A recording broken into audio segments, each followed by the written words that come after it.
E vamos lá, oitavo ano, e a gente vai continuar, né, falando sobre as principais religiões do Brasil. No primeiro vídeo, a primeira atividade, né, a gente falou sobre a religião católica, né, a evangélica e suas partições, tá certo? Que foi dividida em três tipos, três grupos. Vamos lá agora continuar.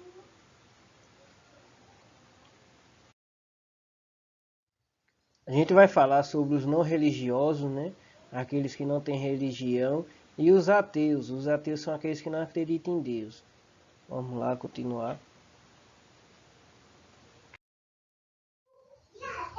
Vamos lá. 8% dos brasileiros declaram não seguir nenhuma religião ou serem ateus.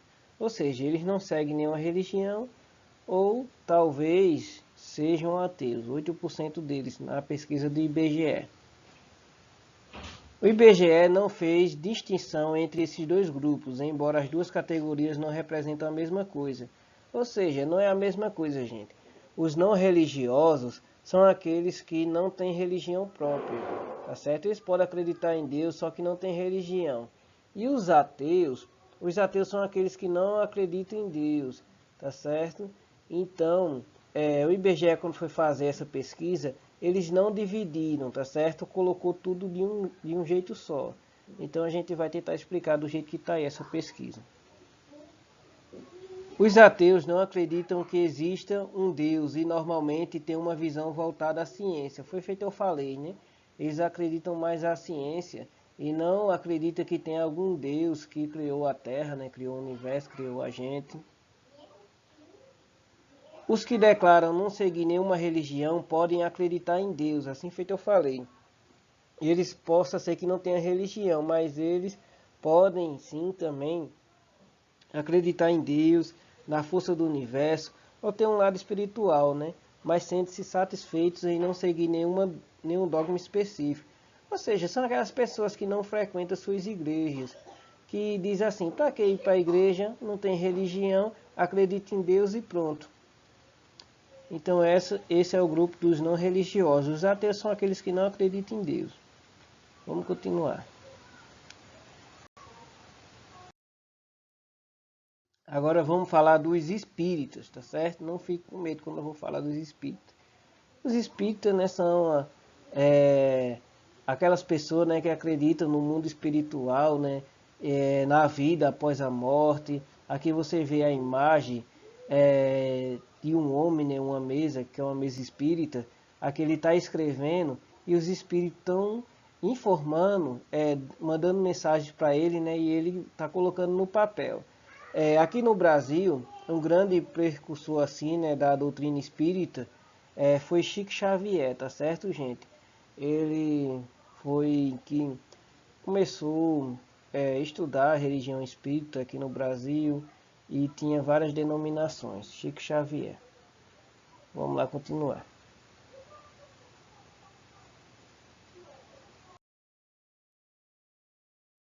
Vamos falar dos números, né, da pesquisa.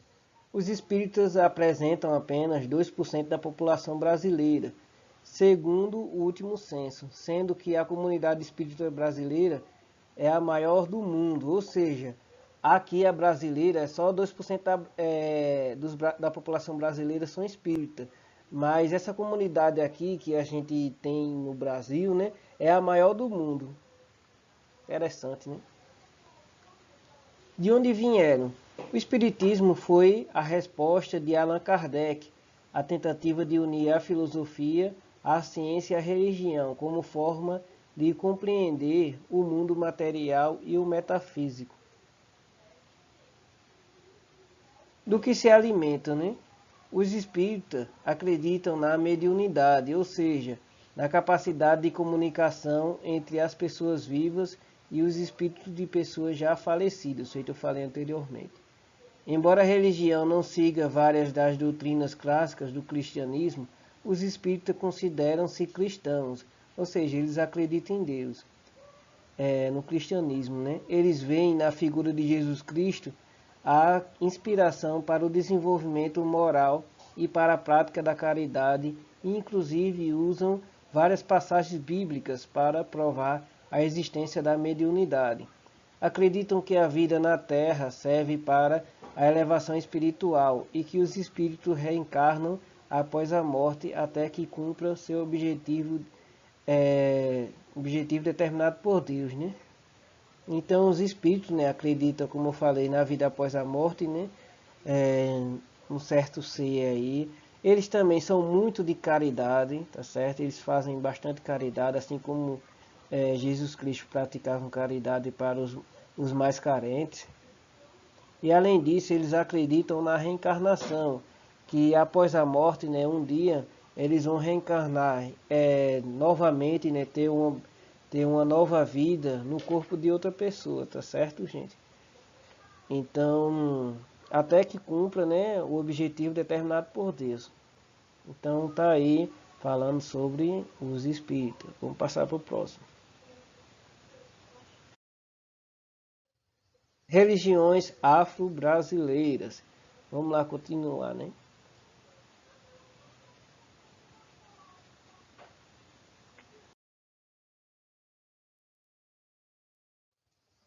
Os números, né? Vamos começar pelos números. Segundo o censo de 2010, 1,6% dos brasileiros são adeptos de religiões afro-brasileiras. As duas religiões afro-brasileiras com o maior número de adeptos no Brasil são a Umbanda e o Candomblé. De onde vieram, né? Durante o período da escravatura, o Brasil recebeu milhões de africanos de diferentes locais e etnias, que foram forçados a conviver, o que gerou uma mistura cultural, linguística e religiosa entre essas pessoas.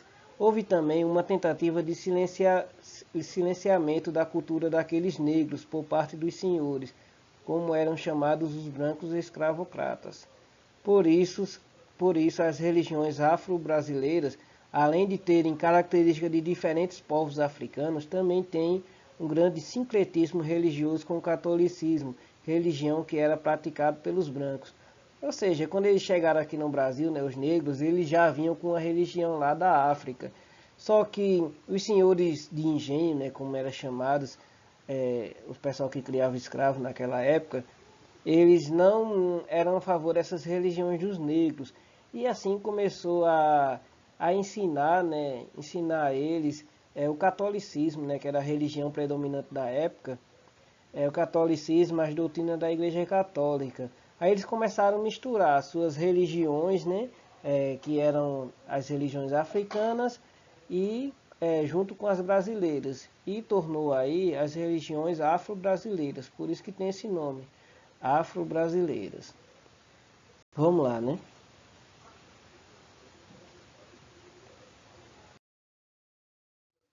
Fala da Umbanda, né? Que é uma das religiões. A Umbanda mistura elementos do culto aos orixás africanos, elementos de religiões indígenas e algum sincretismo com o catolicismo. Olha só que interessante. A Umbanda, né? Ele é uma misturagem dos orixás africanos com as religiões indígenas que os índios tinham naquela época, além de ter alguma relação com o catolicismo. Ou seja, é uma mistura, né? Uma mistura total desses três tipos de religiões, né? Que trazido da África, trazido também das religiões indígenas e além disso do catolicismo. Os umbandistas creem em um único Deus onipresente chamado Olorum, nos orixás e em entidades espirituais, também chamados de guias. São os guias espirituais. Os orixás são divindades que controlam elementos da natureza, raios, mar, ventos e assim etc. Né? Os ofícios humanos, agricultura, pesca e que possuem rituais individuais de culto. A adoração aos orixás inclui vestimentas próprias, música, dança e oferta de alimentos e objetos. A Umbanda trabalha com a incorporação mediúnica, em que as entidades usam o corpo dos médiuns para comunicarem-se com os praticantes da religião, que estão em busca de orientações espirituais. Então tá aí, né? Isso aí é a denominação da Umbanda. Vamos ver mais. Os umbandistas também usam ervas e rituais de limpeza e de cura, na forma de banhos, com a água da infusão das ervas ou na forma de defumação. Agora vamos passar a falar um pouco sobre o candomblé.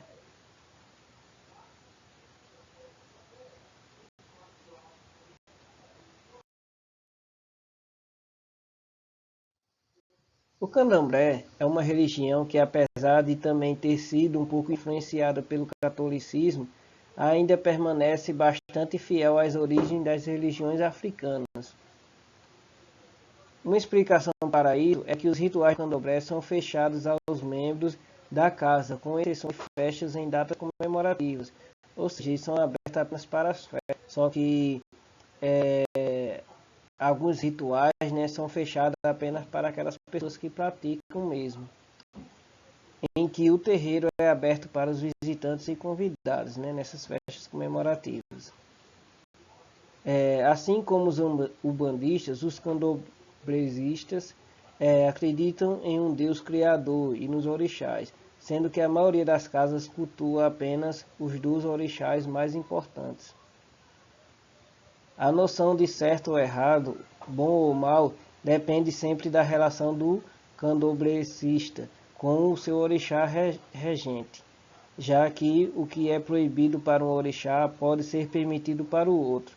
Os cultos seguem rituais complexos que envolvem música, dança, indumentária própria, sacrifício de animais, oferta de comidas e objetos. Tá certo, gente? Se você tiver alguma dúvida, vocês olhem lá no material de apoio que eu passo. Eu então volto o vídeo, pause e a gente fica por aqui.